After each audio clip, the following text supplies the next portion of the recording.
ഇതുവരെ ഉണ്ടായിട്ടില്ല. ഇപ്പോൾ നമുക്കൊപ്പം ഈ ഘട്ടത്തിൽ ശ്രീമതി ഭാഗ്യലക്ഷ്മി ചേരുകയാണ്. 8-ാം തീയതിയുടെ ഷോക്ക് നിങ്ങളെ സംബന്ധിച്ച് വിട്ടുപോയിട്ടില്ല. ഭാഗ്യലക്ഷ്മി ആ രീതിയിൽ മാധ്യമങ്ങളോട് തന്നെ കാര്യങ്ങളൊക്കെ തുറന്നു പറഞ്ഞിട്ടുള്ളതാണ്. അടുത്ത ഷോക്ക് കൂടി ഏറ്റവും കുറഞ്ഞ ശിക്ഷ ഈ കേസിൽ നൽകാൻ പറ്റുന്നതാണ് കോടതി പ്രതികൾക്ക് നൽകിയിരിക്കുന്നത്. എനിക്ക് മനസ്സിലാക്കാൻ സാധിക്കുന്നത് ഇത് അത്ര വലിയൊരു ഗൗരവമുള്ള വിഷയമായി കാണുന്നില്ല എന്നാണ് ഞാൻ മനസ്സിലാക്കുന്നത്. കാരണം ഈ പ്രതി അയാളുടെ മൊബൈലിൽ തന്നെ എത്രയോ സ്ത്രീകളോട് ഇങ്ങനെ പെരുമാറുന്ന വീഡിയോ ഉണ്ട് എന്നുള്ളത് അവിടെ അറിയാം.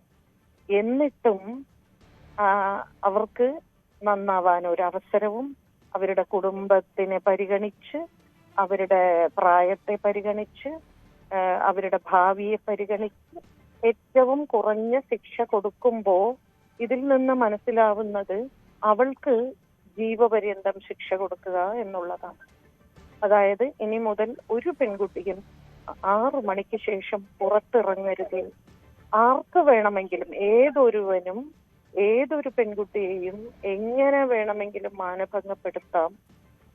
കുറഞ്ഞ കാലയളവിലുള്ള ശിക്ഷ മാത്രമേ നിങ്ങൾക്ക് ലഭിക്കുള്ളൂ എന്നൊരു വലിയൊരു സന്ദേശം ഈ ശിക്ഷാവിധിയിൽ കൂടി സമൂഹത്തിന് നൽകുന്നുണ്ട്.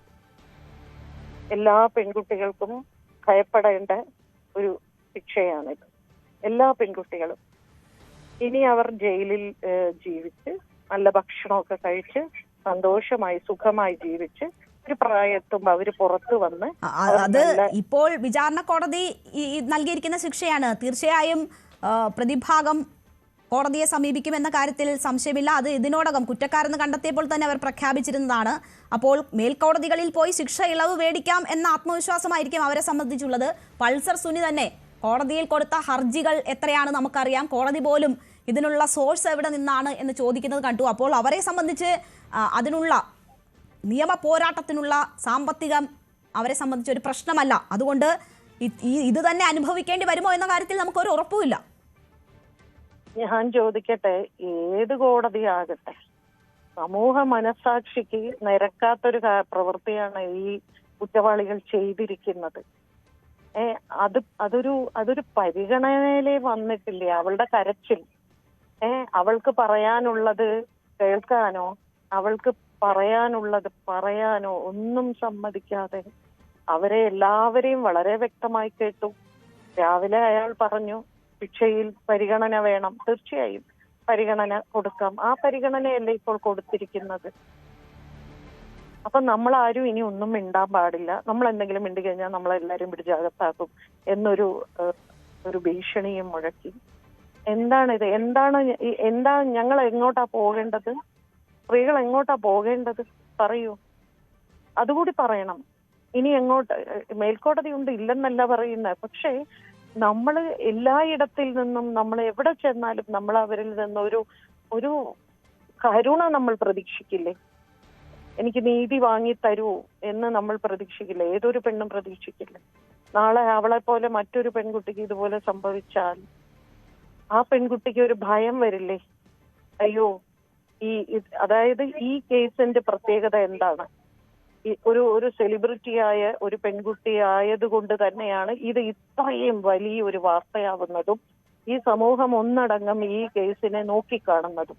അത് ഒരു ഭാഗം. മറ്റൊന്ന്, കേരളം കേട്ടിട്ട് പോലും ഇല്ലാത്തൊരു കുറ്റകൃത്യമാണ്. ഒരു ബലാത്സംഗത്തിന് കൊട്ടേഷൻ കൊടുക്കുന്നു എന്ന കേരള ചരിത്രത്തിൽ അല്ലെങ്കിൽ നമ്മുടെ രാജ്യത്ത് പോലും അങ്ങനെ ഒരു കേസ് രജിസ്റ്റർ ചെയ്യപ്പെട്ടിട്ടില്ല. അത്രമാത്രം ഹീനമായ കുറ്റകൃത്യം, സ്വകാര്യമായി വ്യക്തികൾ ഏർപ്പെടുന്ന കുറ്റകൃത്യമാണ് ഇതുവരെ ഇങ്ങനെ റേപ്പ് എന്ന് പറയുന്നത്. പക്ഷെ അവിടെ ഒരു ഇതൊന്നും അത്ര വലിയ കാര്യമല്ല. നിങ്ങളെല്ലാം ഭാഗ്യലക്ഷ്മി ട്രെയിൻ യാത്രയിലാണ്. അപ്പോൾ റേഞ്ച് നഷ്ടപ്പെട്ടതാണെന്ന് തോന്നുന്നു. ഒരിക്കൽ കൂടി ഭാഗ്യലക്ഷ്മിയെ കണക്ട് ചെയ്യാനായാൽ ബാക്കി കാര്യങ്ങൾ കൂടി നമുക്ക് കേട്ടറിയാം. എന്തായാലും വലിയ രീതിയിലുള്ള ഈ കോടതി വിധി 8-ാം തീയതി വരുമ്പോൾ തന്നെ അതിൽ വലിയ രീതിയിലുള്ള നിരാശ പ്രകടിപ്പിച്ചിരുന്നു ഭാഗ്യലക്ഷ്മി. എങ്ങനെയാണ് അതിജീവിത ആ സമയം കോടതി വിധി കേട്ടപ്പോൾ എന്തായിരുന്നു പ്രതികരണം എന്നത് നേരിട്ട് കണ്ട വ്യക്തി കൂടിയാണ് ഭാഗ്യലക്ഷ്മി. എന്തായാലും ഈ ഘട്ടത്തിൽ വളരെ നിരാശാജനകമാണ് അതിജീവിതയെ സംബന്ധിച്ചും അതിജീവിതയെ അനുകൂലിക്കുന്നവരെ സംബന്ധിച്ചും ഇപ്പോഴുണ്ടായിട്ടുള്ള ഈ ശിക്ഷാവിധി എന്ന് പറയാതെ വയ്യ. അത് ഏറ്റവും കുറഞ്ഞ ശിക്ഷയാണ്. എന്ത് മെസ്സേജാണ് ഈ ശിക്ഷ സമൂഹത്തിന് നൽകുന്നത് എന്ന ചോദ്യം ഇപ്പോൾ തന്നെ ഉയർന്നു തുടങ്ങിയിരിക്കുന്നു. സമൂഹ മാധ്യമങ്ങളിൽ നമുക്കറിയാം 8-ാം തീയതി ഈ വിധി പ്രസ്താവന ഉണ്ടായതിന് ശേഷം ഉണ്ടായിട്ടുള്ള വലിയ രീതിയിലുള്ള ചർച്ചകൾ നമ്മൾ കണ്ടതാണ്. നീതി കിട്ടിയില്ല ഈ കേസിൽ അതിജീവിതയ്ക്ക് എന്ന ബോധ്യമാണ് കേരളത്തിന്റെ പൊതുസമൂഹത്തിനുണ്ടായിരുന്നത്. അവിടെയാണ് ഈ കുറ്റകൃത്യം തെളിഞ്ഞ വ്യക്തികൾക്ക് പോലും ഏറ്റവും കുറവ് ശിക്ഷ എന്ന നിലയിൽ കൂടി ഈ കാര്യങ്ങൾ വരുന്നത്.